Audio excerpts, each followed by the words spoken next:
जयपाल जादूगर, जिसका नाम सुनते ही उस वक्त के बड़े सगीर में बच्चे से लेकर बूढ़े तक सब खौफ और दहशत से कांप उठते थे, क्योंकि जयपाल तंत्र मंत्र और काला जादू करता था। वह कई सालों तक खुफिया तौर पर पुरअसरार पहाड़ की घार में बैठकर काला जादू सीखता रहा और एक बड़ा जादूगर बन गया। इसके पास काले जादू की इतनी खौफनाक ताकत थी कि इसका मुकाबला करने की किसी में हिम्मत न थी।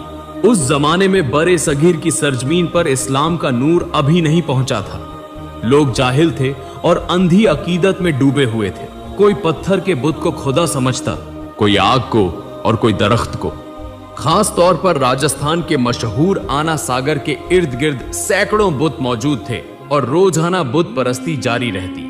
इस पूजा के साथ साथ तंत्र मंत्र और काले जादू का खौफनाक खेल भी जुड़ चुका था।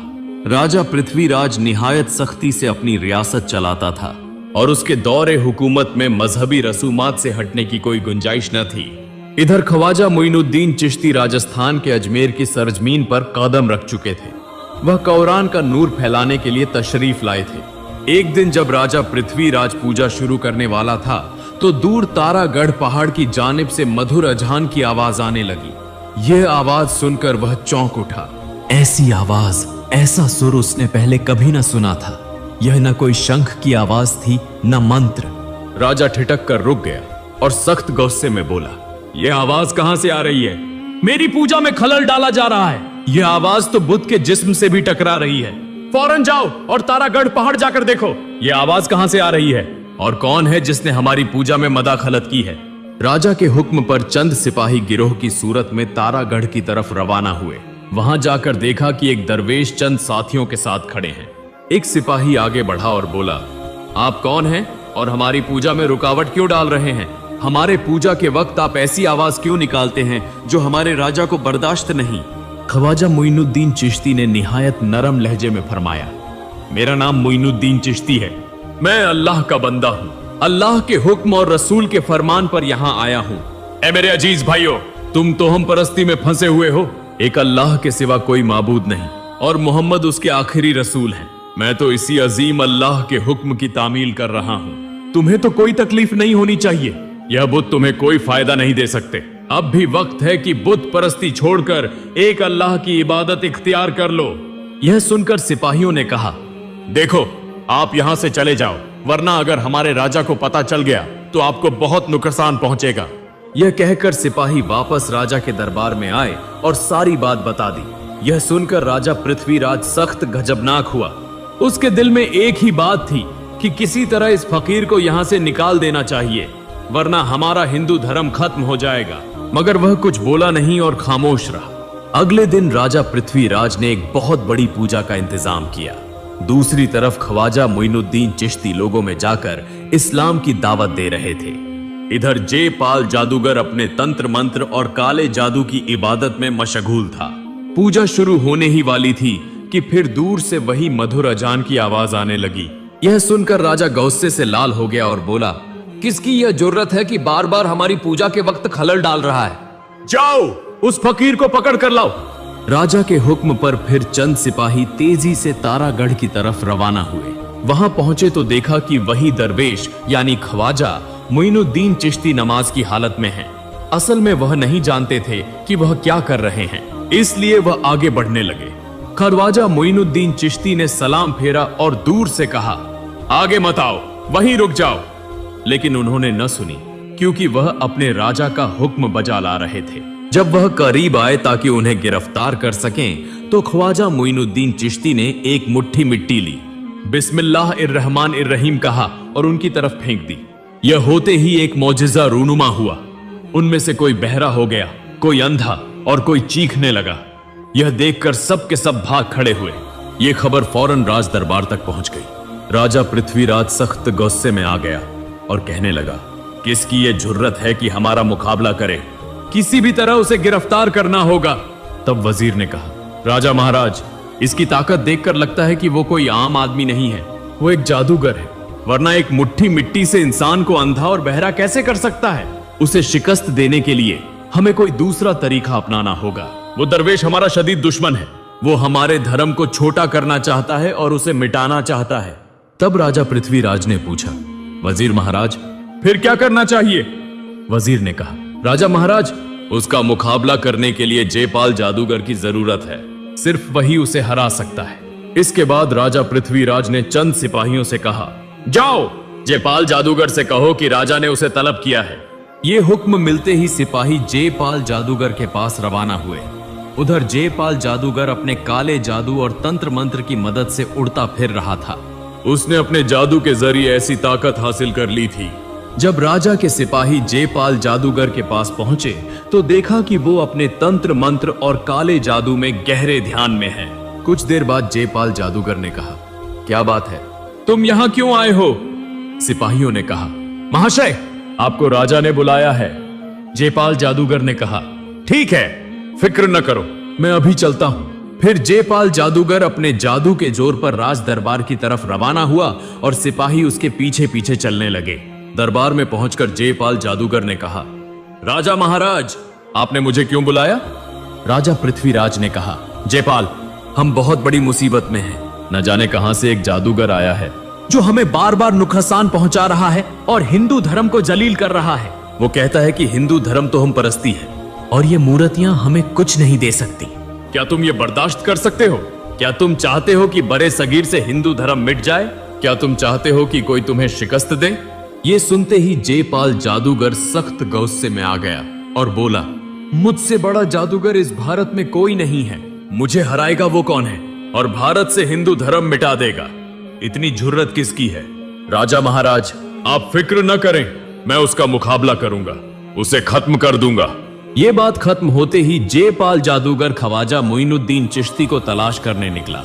उस वक्त ख्वाजा मोइनुद्दीन चिश्ती अपने चंद मुरीदों के साथ एक जगह बैठे थे। आपने फरमाया, नमाज का वक्त हो गया है, अजान दो, नमाज अदा करो। एक शख्स ने अजान देना शुरू कर दी। जब सब लोग नमाज में खड़े थे, एन उस वक्त जयपाल जादूगर आसमान से उड़ता हुआ उनकी तरफ आता नजर आया।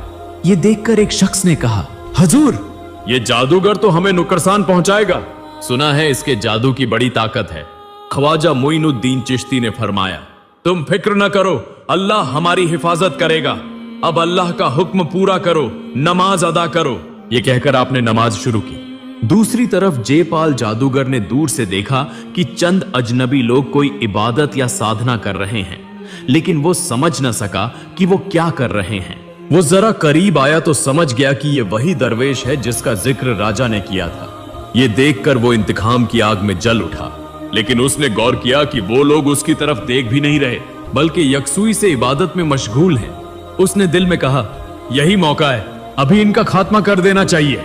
चुनाचा एक जगह खड़े होकर अपने तंत्र मंत्र और काले जादू की मदद से उनकी तरफ आग का एक गोला फेंका, लेकिन हैरतअंगेज तौर पर उस अजीम जादूगर का आग का गोला जैसे ही ख्वाजा मोइनुद्दीन चिश्ती के करीब पहुंचा, फौरन गायब हो गया। ये देखकर जयपाल जादूगर मजीद गुस्से में आ गया। उसने फिर काले जादू से एक धूल का तूफान उनकी तरफ भेजा, मगर कमाल ये हुआ कि वो भी ख्वाजा मोइनुद्दीन चिश्ती के पास पहुंचते ही गायब हो गया। अब जयपाल जादूगर समझ गया कि ये कोई आम दरवेश नहीं है।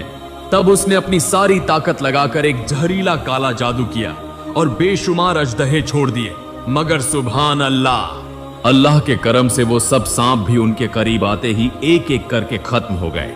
इसके बाद जयपाल जादूगर ने गौर से देखा कि ये दरवेश यानी ख्वाजा मोइनुद्दीन चिश्ती ने एक लम्हे के लिए भी उसकी तरफ नहीं देखा। फिर भी उसका काला जादू उन पर असर अंदाज नहीं हो सका।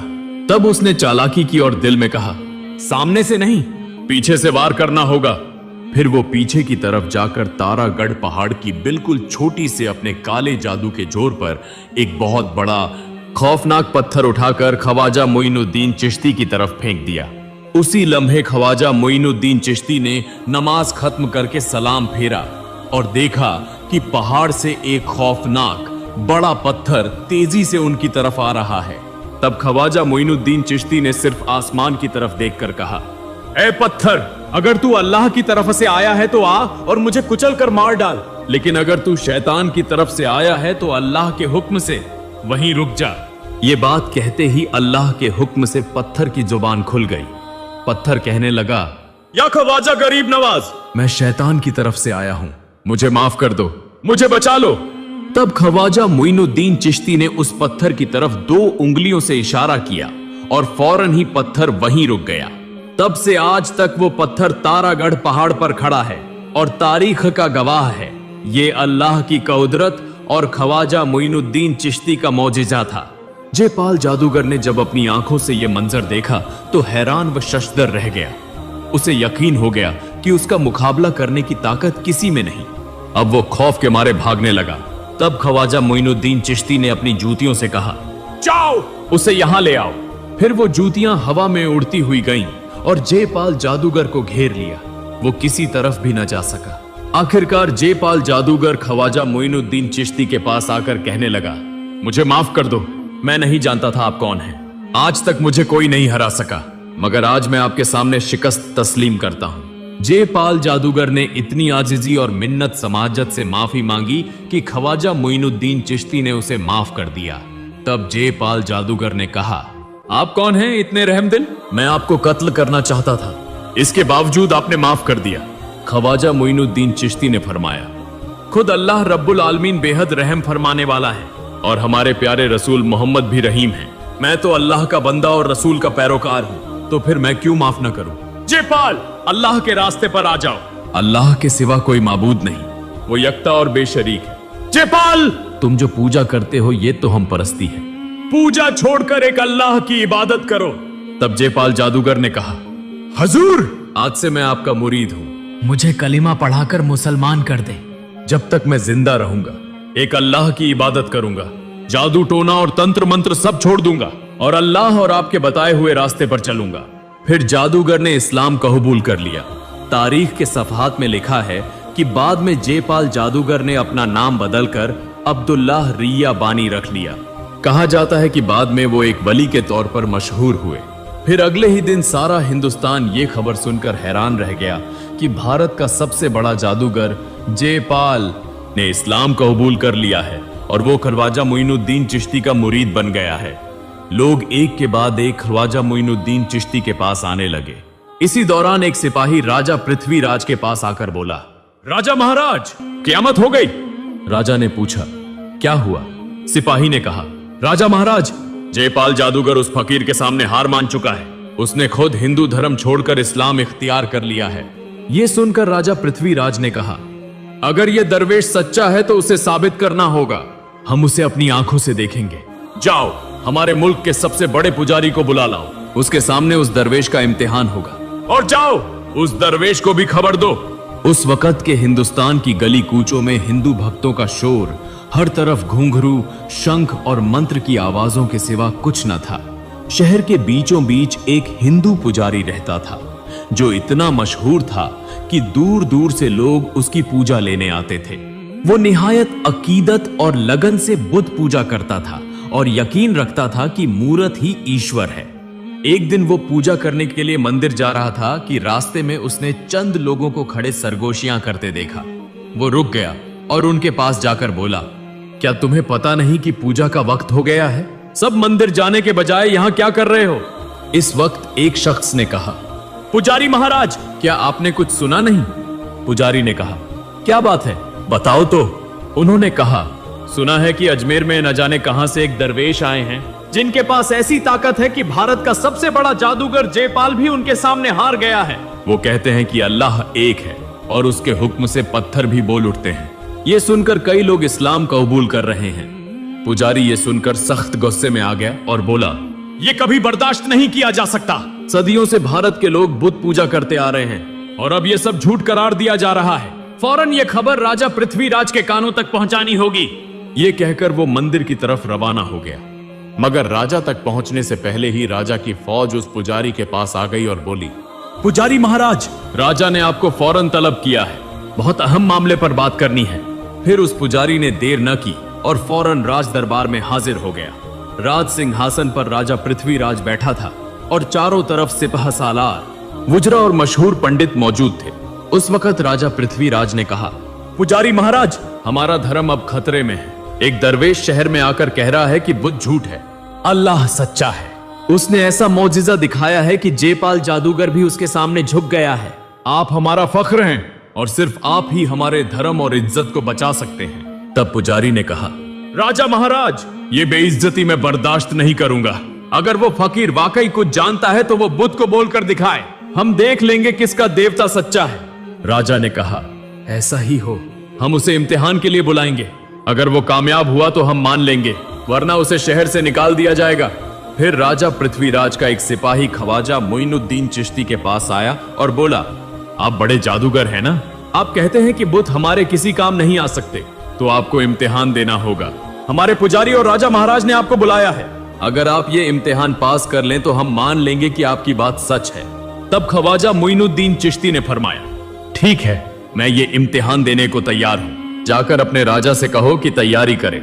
ये खबर अजमेर शहर में आग की तरह फैल गई। सब लोग एक एक करके मंदिर के सहन में जमा होने लगे। पुजारी और राजा पृथ्वीराज वहां मौजूद थे। उधर ख्वाजा मोइनुद्दीन चिश्ती भी अपने चंद मुरीदों के साथ पहुंचे। हिंदू और मुसलमान सब इस रूहानी मुकाबले को देखना चाहते थे। मंदिर के बीच में एक बड़ा पत्थर का बुत रखा गया। पुजारी ने उसे देखकर तंजिया अंदाज में कहा, सुना है तुम बुत पूजा नहीं मानते और तुम बड़े जादूगर हो। तुम कहते हो ये बुत हमारे किसी काम नहीं आ सकता। ठीक है, अपनी ताकत दिखाओ। तब ख्वाजा मोइनुद्दीन चिश्ती ने पुजारी से कहा, मेरे पास कोई ताकत नहीं, मैं तो अल्लाह का बंदा हूं। अगर अल्लाह चाहे तो आज ये पत्थर खुद गवाही देगा कि वो झूठा है। अल्लाह का नाम सुनकर पुजारी का जिस्म कांप उठा। वो चीख कर बोला, आज अगर तुम्हारा अल्लाह सच्चा है तो साबित करो। अगर हमारा बुत अल्लाह का नाम ले तो हम मान लेंगे, वरना हम नहीं मानेंगे और तुम्हें हमेशा के लिए शहर छोड़ना होगा। तब ख्वाजा मोइनुद्दीन चिश्ती आहिस्ता आहिस्ता उस बड़े बुत के सामने गए और बुलंद आवाज से कहा, ऐ पत्थर के बुत, मेरा नाम ख्वाजा मोइनुद्दीन चिश्ती है। मैं अल्लाह का बंदा हूं। अल्लाह के हुक्म से गवाही दो कि अल्लाह एक है और बेशरीक है, उसके सिवा कोई माबूद नहीं, और तुम झूठे हो। ये कहते ही ऐसा मौजिजा हुआ जिसने पूरे भारत को बदल दिया।